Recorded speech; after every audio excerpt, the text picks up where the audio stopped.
Salah satu fase kehidupan yang sangat menentukan masa depan adalah masa remaja. Remaja yang gagal berperilaku hidup sehat kemungkinan akan menghadapi banyak tantangan dalam melanjutkan pendidikan, mencari pekerjaan, memulai kehidupan berkeluarga ataupun bermasyarakat.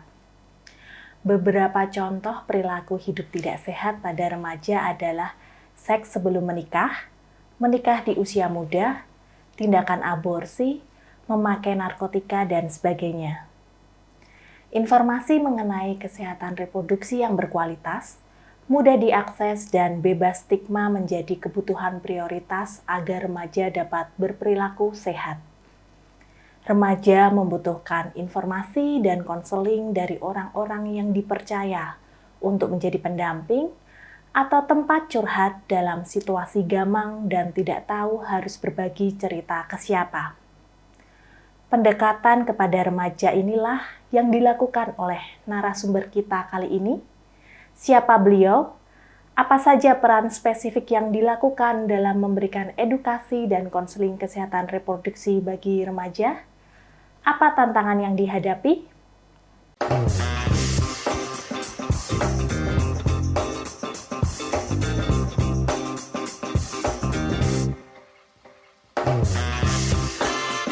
Community Development Bethesda Podcast. Sobat CD Bethesda, kembali lagi bersama saya Prisa dalam Community Development Bethesda Podcast. Kali ini kita akan membahas mengenai pentingnya edukasi dan konseling kesehatan reproduksi remaja. Sudah hadir bersama dengan kita ada Bapak Amin Al-Adib yang biasa dipanggil Pak Adib. Beliau adalah Dekan Fakultas Psikologi Universitas Proklamasi 45 Yogyakarta. Beliau sudah cukup lama aktif dalam pendampingan ke remaja, khususnya terkait konseling kesehatan reproduksi remaja. Halo Pak Adib, apa kabar? Halo Mbak Prisa, kabar baik. Iya, boleh disapa Sobat CD Bethesda? Ya, halo Sobat CD Bethesda, perkenalkan saya Adib.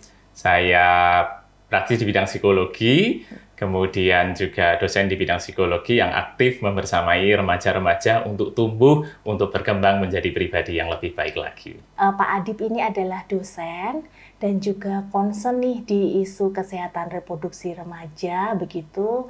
Kemudian Pak Adib juga aktif ya dalam Pusat Informasi dan Konseling Remaja atau PIKR dan genre Ya, betul. Generasi berencana gitu ya. Ini sejak kapan Pak Adib mulai aktif dan apa sih yang melatar belakangi kenapa Pak Adib mau terjun di isu ini gitu, Pak? Iya, Mbak Prisa. Jadi saya mulai bergabung ke isu-isu remaja itu sebelum jadi dosen bahkan ya. Okay. Jadi dulu pas masih kuliah begitu, terus lulus S1, saya pulang ke Wonosobo karena kampung halaman saya kan di Wonosobo ya. Pulang ke Wonosobo, terus gabung ke beberapa komunitas dan tahu nih beberapa isu-isu yang menjadi fokus di Kabupaten Wonosobo. Salah satunya adalah isu pernikahan usia anak yang cukup tinggi. Faktornya ada banyak ya waktu itu ya. Ada faktor budaya, pergaulan, ekonomi, dan lain sebagainya. Sehingga karena satu sisi saya memang secara background kan psikologi ya. Iya. Psikologi, saya tertarik ke psikologi perkembangan, khususnya di bidang remaja.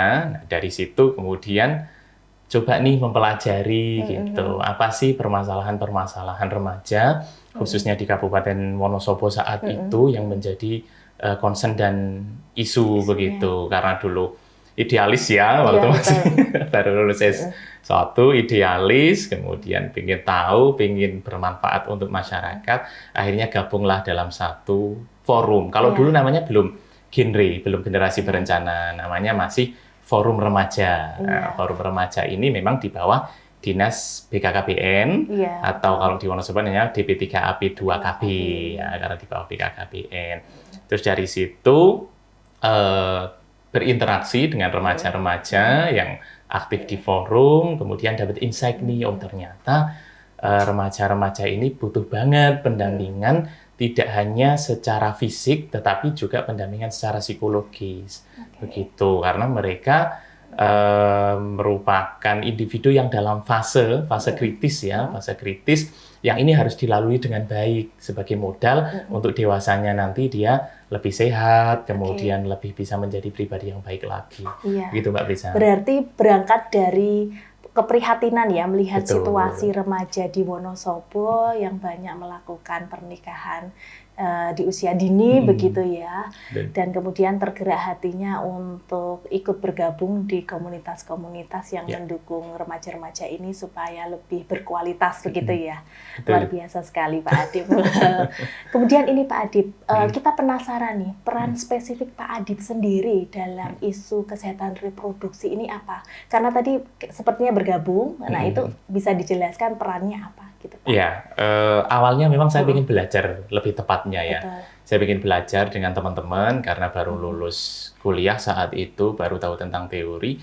Tetapi ternyata peran orang psikologi gitu ya, baik itu yang masih S1 maupun bahkan praktisi psikolog sekalipun, di beberapa daerah sangat dibutuhkan, terkhusus waktu itu di Kabupaten Wonosobo, karena masih jarang sekali menemukan praktisi di bidang psikologi, apalagi psikologi yang memang fokus pada isu-isu perkembangan gitu. Kebanyakan kan sudah masuk dalam instansi-instansi tertentu, misalkan seperti rumah sakit dan klinik tertentu begitu ya. Kemudian yang concern di bidang perkembangan remaja sendiri itu masih jarang.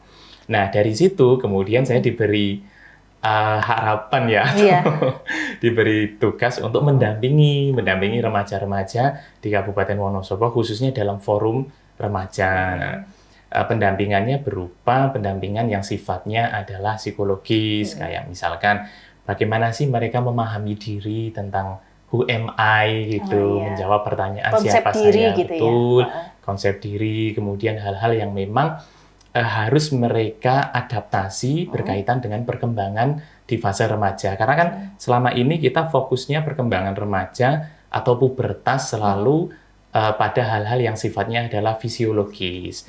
Misalkan perubahan-perubahan badan gitu ya, hormon dan lain sebagainya. Tetapi di sisi lain ada beberapa hal yang harus diadaptasi oleh teman-teman remaja yang kaitannya dengan psikologis.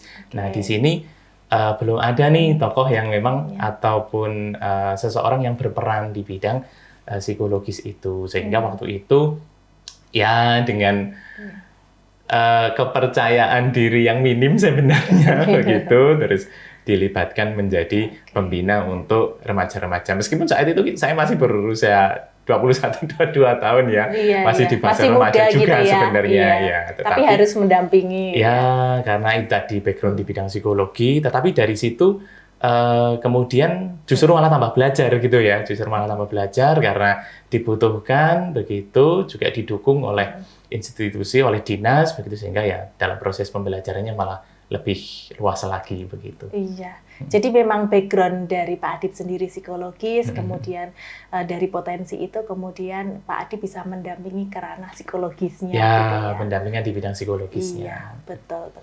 Kalau kita lihat lagi nih ya, situasi kondisi remaja kalau di Wonosobo itu tadi banyak yang menikah di usia dini. Betul. Tapi kalau kondisi remaja sendiri saat ini itu seperti apa Pak kaitannya dengan kesehatan reproduksi? Oke, kalau kondisi secara umum dulu secara ya, tidak hanya di Wonosobo ya. Betul. Kita lihat secara umum. Jadi isu tentang kesehatan reproduksi ini masih menjadi isu yang apa ya istilahnya tidak umum untuk dibicarakan. Masih dianggap sebagai tabu begitu ya. Gitu, ya, ketika kita bicara tentang seksualitas, kita bicara tentang reproduksi, itu kan masih dianggap tabu ya, karena ini bias budaya, kemudian mungkin selama ini bias agama juga, yang jarang berdiskusi, jarang kemudian untuk membahas isu-isu reproduksi, sehingga anak-anak remaja ini atau teman-teman remaja ini mengaksesnya terbatas gitu. Nah, mereka cenderung akan mengakses ke beberapa situs-situs ataupun ke pihak-pihak yang memang bisa mereka jangkau, dan tidak secara terbuka ya mereka akan mencari isu-isu tentang kesehatan reproduksi khususnya di kalangan remaja ini begitu, sehingga hal yang dianggap tabu ini gitu justru kurang mendukung ketika remaja butuh informasi berkaitan dengan kesehatan reproduksi, karena ini kebutuhan ya, bukan keinginan untuk tahu tentang kesehatan reproduksi, tapi betul-betul kebutuhan di kalangan remaja. Hanya saja karena budaya yang menganggap itu tabu menjadi hambatan sendiri. Itu yang pertama. Kemudian yang kedua, karena media ya saat ini kita tidak kemudian secara komprehensif kita bisa bendung arus informasi dan media, sehingga yang bisa membatasi terkait dengan informasi media di gadget dan lain sebagainya adalah masing-masing individu itu sendiri gitu. Betul. Padahal remaja belum punya rem, belum punya kontrol diri yang cukup untuk itu, sehingga ya akhirnya mereka ambil saja isu-isu itu, ambil informasi-informasi yang memang mungkin kurang tepat gitu, Mbak Prisa. Kurang lebih begitu secara umum. Berarti berangkat dari ketabuhan sih sebetulnya ya, sehingga remaja itu minim informasi, sudah minim informasi. Betul. Sekarang sudah banyak resources dari gadget-gadget, kemudian mereka cari sendiri banyak yang informasi yang menyesatkan gitu ya, yang salah gitu. Jadi menyebabkan kondisi remaja ini ya butuh dampingan gitu ya, seperti itu. Kalau ini Pak, dampak remaja nih ya. Tadi Pak Adip bercerita bahwa banyak yang melakukan pernikahan dini, kemudian banyak yang melakukan seks, di luar pernikahan begitu ya. Nah itu dampaknya apa bagi remaja, khususnya psikologisnya? Iya, tentu beberapa aspek ya Mbak Prisa. Yang pertama ada aspek fisiologis dulu deh, dari fisiologis. Remaja yang kemudian cenderung melakukan seks pranikah kan secara fisiologis sendiri, secara biologis mereka sebenarnya belum siap gitu. Apalagi kemudian menikah di usia anak ya. Betul. Menikah di usia anak, rahimnya belum kuat, resiko kemudian terjadi hal-hal yang tidak diinginkan seperti kematian ibu atau kematian anak, anak lahir stunting dan lain sebagainya, itu kan cukup besar ya secara fisiologisnya. Secara psikologis pun demikian, mereka belum siap begitu untuk menanggung beban yang lebih besar. Karena saat remaja itu mereka sedang fase untuk tumbuh ya, fase untuk tumbuh, fase untuk matang gitu ya, matang berbagai aspek gitu, baik itu kematangan emosi, kepribadian gitu ya, bahkan kematangan seksual hingga religiusitas sendiri di remaja sedang dalam proses. Nah, ketika proses itu mereka dibebani ke dalam beban-beban peran yang tanggung jawabnya itu lebih besar lagi, ya tentu itu akan menjadi satu hal yang berat ya bagi seorang remaja gitu. Itu secara psikologis. Kemudian dari sisi sosial deh, dari sisi sosial kan juga sangat berpengaruh ya. Betul. Misalkan nih adik-adik remaja atau teman-teman remaja di usia saat ini yang harusnya masih fokus belajar, mungkin main gitu ya, atau kalau teman-teman suka main game online ya masih main game online, mabar lah dan lain sebagainya. Tetapi secara tanggung jawab sosial mereka harus berperan nih gitu lebih. Nah itu kan juga sangat menghambat ya. Nah tanggung jawab yang besar itu tadi itu akan menghambat proses tumbuh kembangnya mereka, sehingga nanti di usia dewasanya ada tugas-tugas perkembangan yang mungkin belum selesai.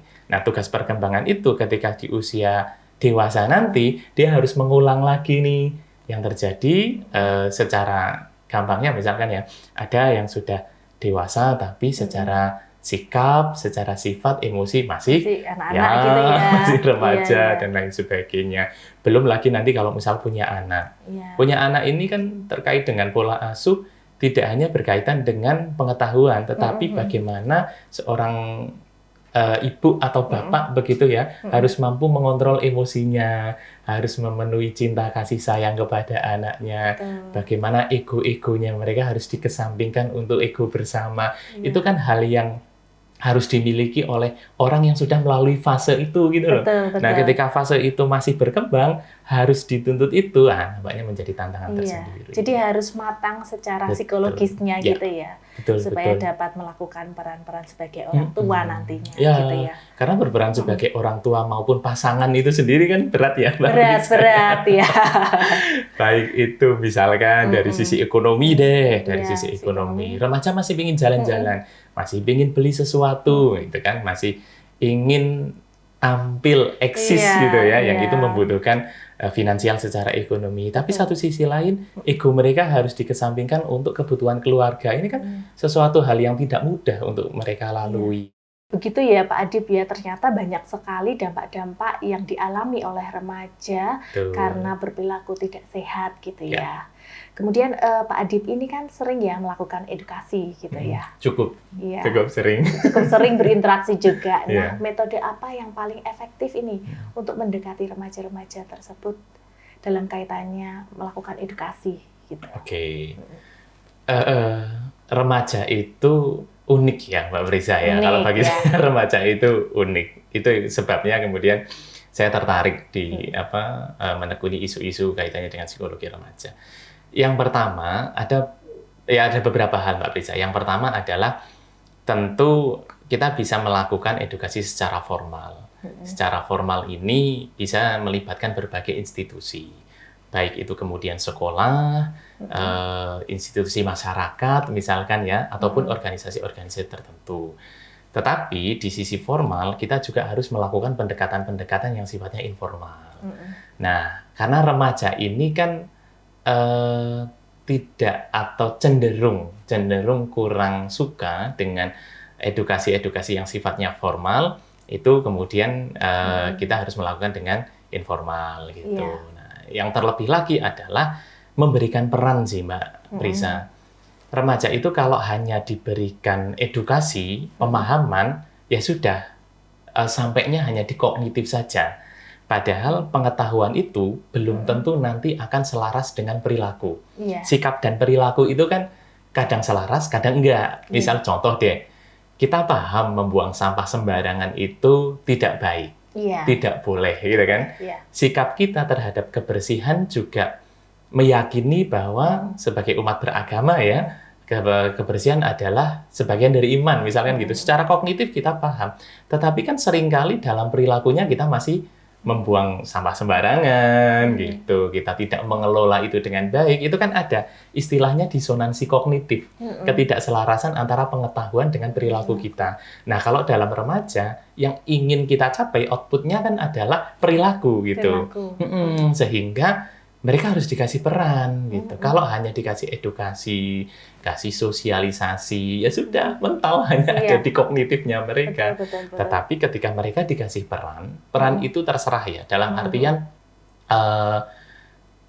tidak harus fokus pada kesehatan reproduksi saja, tetapi peran-peran lain mereka sebagai seorang remaja itu akan mendorong perilaku yang positif. Karena ada salah satu teori dalam psikologi namanya teori atribusi atau teori peran ya, Mbak Prisa. Orang itu akan punya kecenderungan untuk bersikap dan berperilaku sebagaimana tuntutan peran yang tersematkan pada dirinya. Saya ibaratkan sebagai contoh begini. Ada salah satu remaja atau beberapa remaja yang kemudian diberikan peran sebagai duta genre atau duta generasi berencana. Mungkin mereka punya potensi atau mereka punya kecenderungan menjadi atau berperilaku tidak baik di luar sana.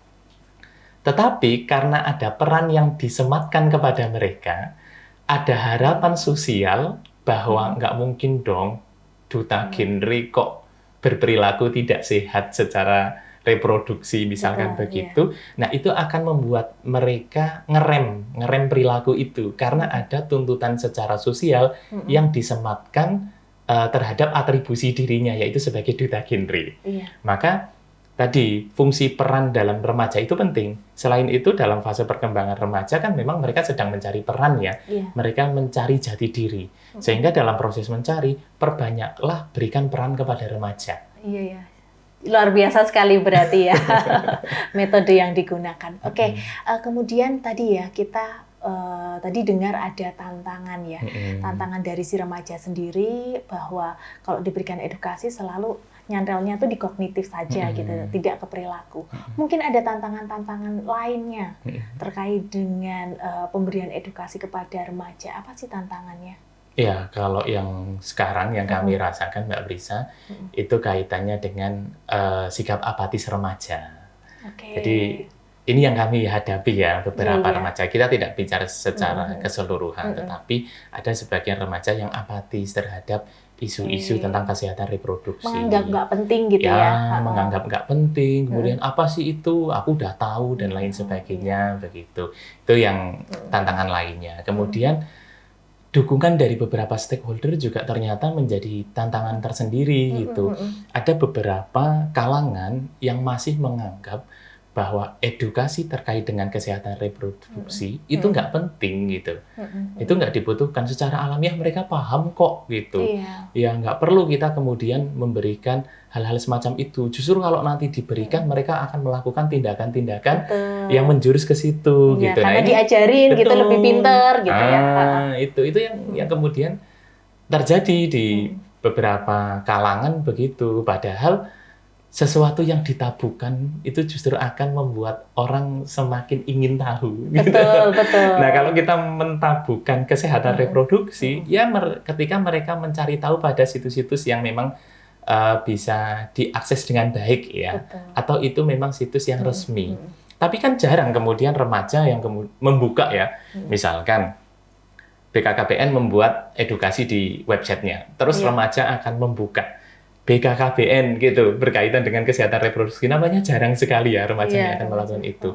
Mereka akan mengakses kepada situs-situs yang mereka bisa jangkau gitu. Yang kedua, mereka akan dapat informasi itu dari teman sebayanya. Sebagian beruntung mendapatkan teman yang baik, tetapi tidak jarang kan kemudian muncul kalangan-kalangan remaja yang memberikan informasi tidak baik gitu, informasi yang salah. Iya, iya. Tantangan lain adalah tren atau apa ya, artinya ada di kalangan remaja itu kalau misalkan ya, kamu nggak pacaran, wah nggak keren nih gitu, pacaran dong gitu. Jomblo itu menjadi satu aib sendiri. Iya, gitu. iya, iya.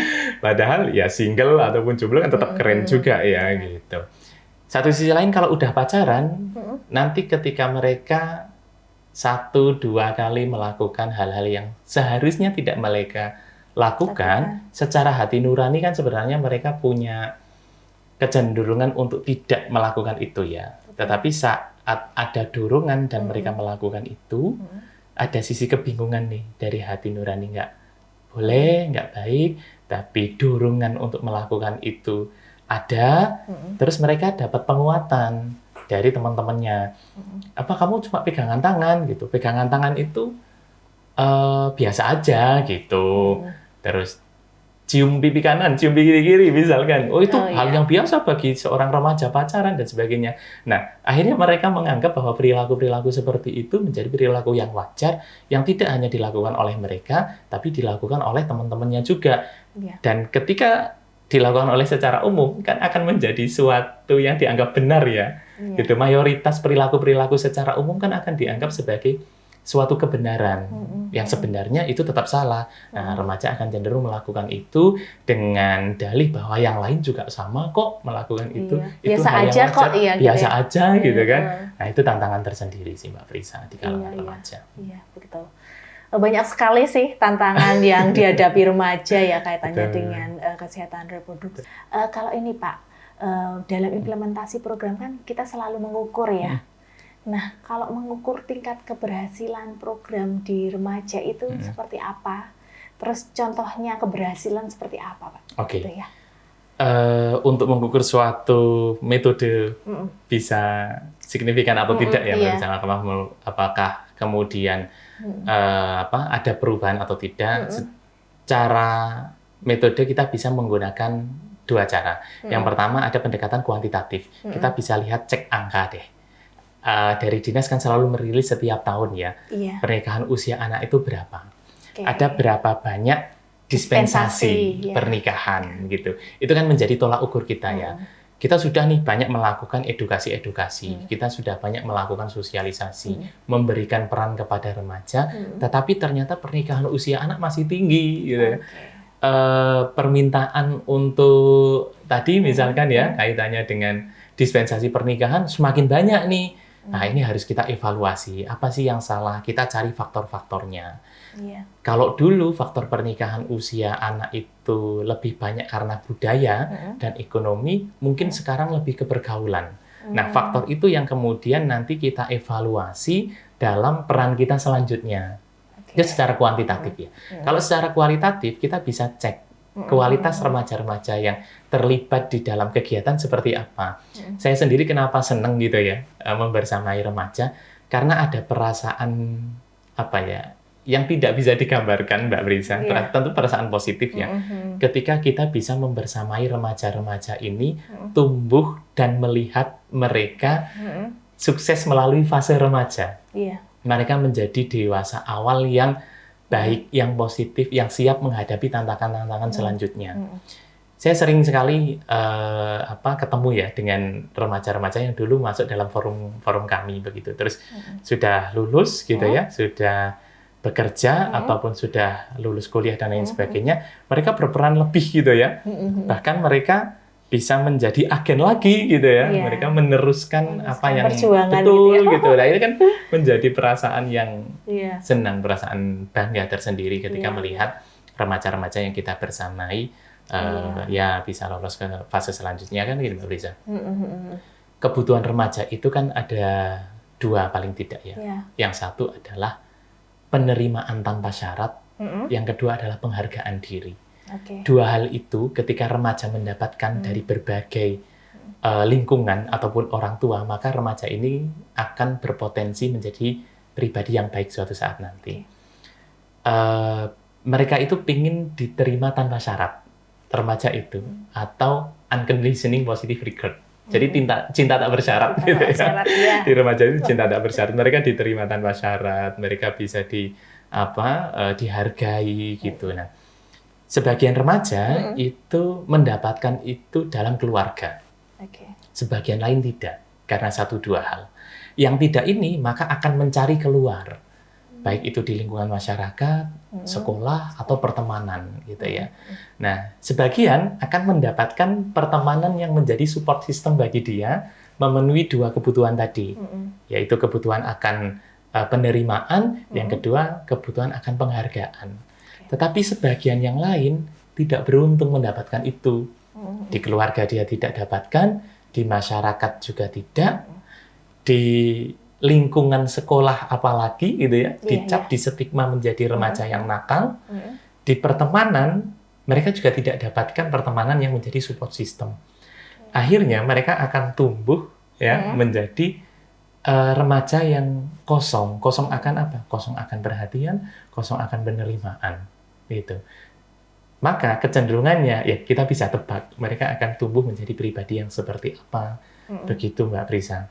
Nah, ini penting ya untuk kita sadari bersama bahwa kebutuhan remaja itu ya seperti tadi, kebutuhan akan penerimaan, kebutuhan akan penghargaan. Yang tidak selalu remaja itu bisa dapatkan begitu. Berarti Pak Adip memang seneng banget ya dengan dunia remaja gitu ya. Sampai banyak sekali cerita gitu yang menarik yang bisa diambil Sobat Sidik Bethesda tentunya. Pak Adip, ada nggak peristiwa yang paling berkesan mungkin dalam pendampingan dengan remaja nih? Apa kesannya? Ada kesan positif, ada kesan negatif tentunya ya Mbak Prisa. Kalau kesan positif tadi, ketika kita bisa membersamai mereka, membersamai di fase yang kritis ya, fase kritis yang mereka butuh pendampingan, yang mereka butuh penerimaan, butuh penghargaan, dan kita bisa hadir menjadi pelengkap bagi mereka untuk membersamai di fase kritisnya ini. Tetapi ada beberapa kesan yang sedih, negatif ya, yang kami rasakan ketika kami gagal membersamai remaja ini, gitu. Ada sebagian remaja yang mungkin karena terlalu kompleksnya kehidupan yang dia alami, apa yang kita berikan, kebersamaan yang kita lalui, gitu ya, penerimaan yang kemudian kita berikan kepada mereka tidak cukup mengcover kebutuhan-kebutuhan dia, sehingga dia harus terjebak lagi ke dalam perilaku, ke dalam lingkungan-lingkungan yang membawa mereka ke dalam perilaku yang tidak baik. Nah, itu beberapa kali kami lalui ya, kami alami begitu, mendampingi remaja yang kami sudah merasa cukup nih memberikan support system bagi dia. Kami memberikan fasilitas, kami memberikan kesempatan untuk dia berperan. Tetapi nampaknya itu tidak cukup. Banyak hal yang mereka kemudian butuhkan lebih gitu ya, yang sehingga membawa mereka ke dalam hal-hal yang tidak baik, perilaku-perilaku yang tidak baik.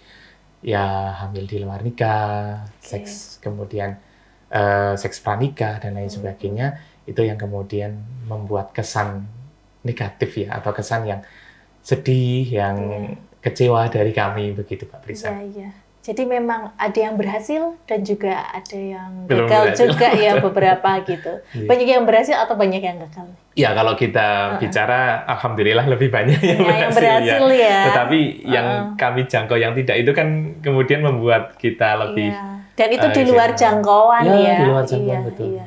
Oke, Pak Adip, tadi ada peristiwa yang berkesan, yang baik, dan juga tadi ada yang tidak berhasil gitu ya. Betul. Kalau Pak Adip sendiri nih, mengharapkan ke depan itu program kesehatan reproduksi untuk remaja itu seperti apa? Ya. Yang pertama tentu dari pemerintah selalu support ya dalam program-programnya, baik di dinas manapun menjadi agen tersendiri ya, karena pemerintah kebijakannya harus mendukung tentang kesehatan reproduksi. Betul. Itu yang pertama harapannya. Yang kedua dari orang tua deh. Dari orang tua harus selalu belajar, Mbak Prisa. Iya. Berkeluarga itu tidak berhenti belajar. Ketika kita punya, dari kita dulu lah, kita dulu sebagai orang tua, pertama kali menikah kan kita harus beradaptasi. Terhadap siapa? Terhadap kebiasaan pasangan, terhadap keluarga, mertua dan lain sebagainya. Kita belajar ya. Ketika kita punya anak bayi, balita, kita juga harus belajar sebagai orang tua menghadapi anak-anak yang usianya bayi, usianya balita gitu. Setelah itu, apakah berhenti belajarnya? Tentu tidak. Ketika anak-anak kita tumbuh menjadi anak-anak yang masuk usia sekolah, kita harus belajar menjadi orang tua yang punya anak usia sekolah. Begitupun ketika anak kita sudah masuk ke usia remaja, sebagai orang tua, kita harus selalu belajar. Hingga nanti kita belajar terus melepas anak-anak kita kuliah, anak-anak kita bekerja, gitu ya. Yang tadinya berdua, terus berempat dengan anak-anak, anak-anak harus kuliah, harus bekerja, kembali lagi berdua. Iya, betul. Itu kan proses yang harus belajar ya, harus terus belajar. Sehingga harapan saya sebagai pribadi, begitu, orang tua harus terus belajar. Belajar untuk menjadi orang tua yang menjalankan fungsi. Karena fungsi orang tua dalam keluarga sangat penting. Keluarga menjadi satu agen yang memberikan dampak terbesar kepada tumbuh kembang anak. Gitu. Jangan sampai terlambat, kalaupun kemudian ada hal-hal yang tidak diinginkan gitu ya, atau ada indikasi-indikasi yang anaknya mengarah ke kenakalan gitu, segera konsultasi, segera belajar, cari tahu apa penyebabnya dan cari solusinya. Jadi satu pemerintah, yang kedua adalah keluarga. Yang ketiga tentu masyarakat ya. Masyarakat, organisasi, institusi sekolah. Sekolah harus hadir mendukung ya, mendukung pengetahuan remaja tentang kesehatan reproduksi, pendidikan ya. Bisa masukkan ke dalam kurikulum, bisa masukkan ke dalam pembahasan, kampanye-kampanye di lingkungan sekolah tentang kesehatan reproduksi, begitu. Itu dalam sekolah. Dalam masyarakat tentunya iya. Tokoh-tokoh masyarakat harus lebih sering membicarakan pentingnya kesehatan reproduksi pada remaja. Tokoh agama pun demikian, Mbak Prisa, gitu. Nah, yang terakhir tentu harapannya pada remaja sendiri. Memang menjadi remaja tidak mudah. Menjadi remaja itu banyak dramanya, banyak tuntutannya, banyak dorongan. Kalau saya sering mengibaratkan itu, remaja itu ibarat seperti motor 250 cc, tapi remnya tromol dan sudah aus. Gitu. Jadi dorongannya luar biasa dari dalam diri, tapi rem atau kontrol dirinya belum terbentuk. Karena itu kan sesuatu yang, dorongan itu kan alamiah ya Mbak Prisa. Ya? Dorongan itu alamiah, yang sifatnya dari dalam diri, sedangkan kontrol diri itu sesuatu yang dibentuk melalui pendidikan gitu. Iya. Sehingga mana yang lebih dulu? Tentu dorongannya yang lebih dulu. Gitu. Betul, Nah, betul. jangan sampai agen atau remaja ini terlambat untuk membentuk kontrol diri. Mereka harus cepat gitu. Oke, pasti akan lebih dulu dorongannya, tetapi kontrol dirinya juga jangan sampai terlambat gitu Iya, untuk betul. dibentuk. Remnya tadi Remnya tadi harus ya. dibentuk. Nah, memang tidak mudah bagi seorang remaja untuk melalui fase itu. Kadang banyak hal yang tidak kita inginkan terjadi dalam kehidupan ini. Contohnya bagi seorang remaja pasti banyak yang kemudian merasakan, aku kok dilahirkan dari keluarga yang seperti ini ya. Aku kok dilahirkan dari orang tua yang tidak sebagaimana aku harapkan. Kita memang tidak bisa memilih dilahirkan dari orang tua seperti apa. Tetapi kita selalu punya pilihan untuk menjadi orang tua seperti apa nantinya. Betul, Gitu. betul. Sehingga remaja jangan putus asa, selalu banyak jalan, selalu banyak orang-orang yang siap mendukung kalian gitu ya sebagai Iya. support system. Tanggung jawab terbesar ada di diri kalian masing-masing gitu, ada di diri remaja. Baik atau tidak mereka yang harus menanggung itu, gitu. Bukan teman, bukan keluarga, Iya. bukan orang lain. Tapi diri sendiri Tapi gitu diri ya? sendiri, karena yang bertanggung jawab adalah diri sendiri.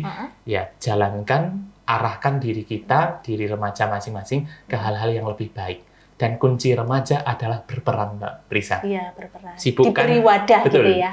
Sibukkan diri kalian, arahkan diri remaja ke dalam peran-peran yang positif. Sibuk, karena kalau tidak sibuk, pasti ujungnya ke negatif. Itu hukumnya begitu. Oh, gitu. Karena dorongannya besar gitu ya dari dalam diri, energinya berlebih. Kalau itu kemudian tidak diarahkan kepada kesibukan yang positif gitu ya, ya maka pasti arahnya ke negatif. Jangan berdiam diri deh di kamar aja, mainan HP aja. Butuh berinteraksi dengan orang-orang sekitar, butuh berinteraksi dengan teman sebaya, dengan alam, dengan lingkungan begitu. Itu harapan-harapan sebagai pribadi dan terutama kami ya mewakili teman-teman yang ada di forum remaja gitu, Mbak Risa. Yang terakhir nih Pak Adip, mungkin ada pesan yang ingin disampaikan untuk Sobat Sidi Bethesda, kira-kira apa? Silahkan Pak Adip. Oke, Sobat Sidi Bethesda, bagi yang usia remaja, jangan putus asa, tetap berproses menjadi remaja-remaja yang baik. Setiap orang punya potensi untuk menjadi pribadi yang baik, tergantung bagaimana kita mengaktualkan diri kita menuju potensi yang baik itu. Kemudian, bagi Sobat Sidi Bethesda yang usianya sudah dewasa, yuk bersamai remaja-remaja kita untuk mereka bisa melalui fase kritis mereka. Bangun konsep diri yang baik pada remaja gitu, dan terakhir remaja ketika ada dorongan-dorongan tidak baik, rem aja. Terima kasih. Luar biasa Pak Adip. Oke, Sobat Sidi Bethesda, peran strategis akademisi, psikolog, atau konselor dalam memberikan edukasi dan konseling kesehatan reproduksi perlu terus dioptimalkan.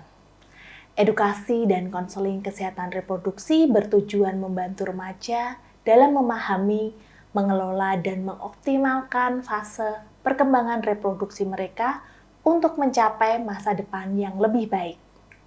Pendekatan yang komprehensif dan terintegrasi sangat penting dalam memberikan layanan kesehatan reproduksi yang efektif. Terima kasih kami ucapkan kepada Pak Adip yang sudah berkenan ke sini ya Pak Adip untuk memberikan sharingnya, pengalamannya dalam pendampingan kesehatan reproduksi remaja. Semoga Pak Adip selalu diberikan kesehatan, selalu dilancarkan semua urusannya, begitu ya Pak Adip. Jangan kapok ke sini ya Pak. Dengan senang hati, Mbak Risa. Oke, dan terima kasih kepada seluruh Sobat Sidi Bethesda yang setia mengikuti perbincangan kita kali ini. Jangan lupa like, comment, share, and subscribe YouTube channel Sidi Bethesda. Sampai bertemu kembali dalam Community Development Bethesda Podcast edisi selanjutnya. Saya Prisa, pamit undur diri. Remaja genre, sehat, cerdas, dan ceria. Saatnya yang muda yang berencana.